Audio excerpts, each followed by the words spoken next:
안녕하세요. 항상 최고의 무기를 찾아 연구하는 밀리터리 마이스트로 부산별리사입니다. 자, 오늘은 우리 밀리터리 덕후를 하면 누구나 한 번쯤은 만들어보고 싶은 프라모델 구스타프 열차포를 가지고 와봤습니다. 중량 1.35톤, 구경은 800mm, 전장 47.3m에 전폭은 7.1m, 그리고 포신만 32.5m에 이르는 이 구스타프 열차포는요, 그 규모나 크기만으로도 남자들의 가슴을 뛰게 하는 정말 어마어마한 대포입니다. 이 무지막지한 포는요, 세계 2차 대전 독일의 기술력을 보여주는 하나의 작품입니다. 제가 기술력이라고 설명을 했지만 사실은 약간의 독일의 무모함을 보여주는 작품이죠. 자, 이 무기에 대해서 자세하게 설명드리기 전에 이 무기가 나오게 된 배경을 당시의 독일 상황과 연계해서 조금 살펴볼 필요가 있겠네요. 자, 때는 세계 2차 대전 초반입니다. 당시 독일은 먼저 폴란드와 전쟁을 하게 되는데요. 이 폴란드는 세계 2차 대전 직전에 군수 물자가 가장 풍부했던 지역이기 때문에 독일이 시시각각 노리고 있던 지역입니다. 세계 2차 대전에 관심 있는 많은 분들이 다 알고 계시다시피 독일은 이 전차를 이용해서 전격전을 진행하게 되는데요. 이 전격전에 맞서서 폴란드는 발빠른 기마병을 중심으로 독일과 전쟁을 하게 됩니다. 처음부터 이 전쟁의 결과는 사실상 정해져 있었던 거죠. 폴란드 전체가 폐허로 변하고 폴란드는 독일의 수중에 들어가게 됩니다. 자, 이제 독일의 눈은 프랑스를 향합니다. 프랑스는 폴란드가 독일에 순식간에 점령당하는 것을 보고 이 마지노선이라는 곳에서 독일을 맞을 준비를 하는데요. 이 화면에 나오는 저 요새가 바로 프랑스의 마지노선입니다. 이 마지노선은요, 세계 1차 대전의 경험에 기초해서 프랑스가 만들어낸 세계 최대의 벙커지대였습니다. 일반적인 병력으로는 도저히 뚫을 엄두도 못 내는 요새 중의 요새였죠. 당시 히틀러는 이 지역을 뚫기 위해서 오늘 소개해드릴 구스타프 열차포를 준비합니다. 병력으로 저 마지노선을 뚫는 게 아니라 그냥 마지노선이 있는 저 지역을 통째로 날려버리겠다, 그런 의도였죠. 자, 그런데 구스타프 열차포가 만들어지기 전에 독일은 이 마지노선을 돌아서 프랑스를 점령해버립니다. 이 구스타프 열차포의 데뷔 시기가 프랑스전 이후로 늦춰진 거죠. 자, 이제 독일의 눈은 소련으로 갑니다. 독일이 독소 불가침 조약을 깨고 드디어 소련의 침공을 시작한 건데요.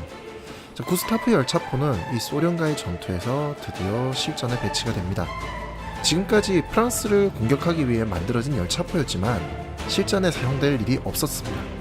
자, 그런데 이 러시아와의 전투에서는 바로 세바스토폴 요새라는 곳에서 격전이 벌어지게 됩니다. 이 세바스토폴 요새는요, 소련 흑해 함대의 모항이자 이 절벽의 위치에서 천의 요새로 불렸던 러시아 최고의 요새였습니다. 구스타프 열차포는 바닷가 절벽에 숨겨져 있던 이 요새의 화약고를 무참히 박살내버립니다.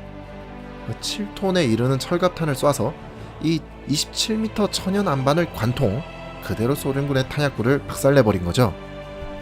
이후 이 구스타프 열차포는요, 시가지 전투에서 다시 한번 위력을 보여줍니다. 기존의 철갑탄이 아닌 고폭탄을 쏘았는데 이때 거대한 버섯구름이 발생하고 폭 12m, 깊이 12m의 크레이터가 생겼다고 하니까 그 위력은 확실히 증명되었네요. 자, 이 구스타프 열차포는 그 이후에 제대로 운용된 적이 없습니다. 이유는 이 구스타프 열차포는 치명적인 문제가 몇 가지 있었기 때문인데요. 첫 번째는 구스타프 열차포 운영을 위해서는 너무 많은 사람이 필요합니다. 이 열차포 운영을 위해서 필요한 기본 인력이 250명이었고요. 이 250명 외에도 다른 공병이라든지 운용병이라든지 여러 병력과를 다 합쳤을 때 적어도 2,500명 이상이 투입되어야만 이 구스타프 열차포를 운영할 수 있었다고 합니다. 그러니까 사실상 실전에서 운영하기는 정말 힘들었다는 얘기겠죠. 자, 열차포의 크기도 문제였습니다. 열차의 크기가 너무 컸기 때문에요, 이 구스타프 열차포는 기존의 열차포랑 다르게 철도가 한 개가 아니라 두 개가, 그것도 서로 평행하게 이어지도록 만들어야만 했습니다. 바꿔 말하면 기존의 철도만으로는 구스타프 열차포를 운용할 수가 없었다는 얘기죠. 지금 보시는 것처럼 포를 쏠 때마다 선로도 망가지는데 이 구스타프 열차포는 선로도 두 개, 그러니까 어마어마한 수의 공병이 투입되어야만 이 열차포를 운영할 수 있었다라는 얘기가 됩니다. 또 이 포탄에 의한 열차포가 받는 충격도 문제입니다.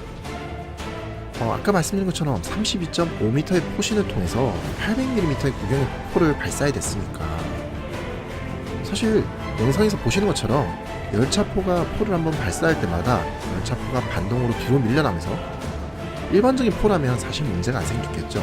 근데 이 열차포들은 주위 선로가 모조리 파괴가 되어버립니다. 그뿐만이 아니죠.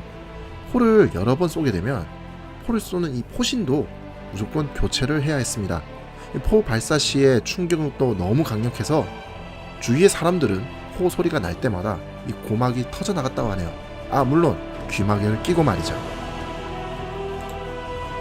결국 이 구스타프 열차포는 세바스토폴 전투 이후에는 한 번도 쓰여지지 않고 폐기됩니다. 열차포는 연합군이 승기를 잡기 시작하고 독일을 압박해 들어오자 독일군의 손에 의해서 파괴됩니다.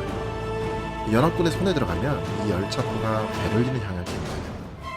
따라서 지금까지 현존하는 구스타프 열차포는 존재하지 않습니다. 자, 최고의 무기에 대한 부산 벨기사의 선택, 오늘은 구스타프 열차포였습니다. 다음번에는 조금 더 강력한 무기로 찾아뵙도록 할게요.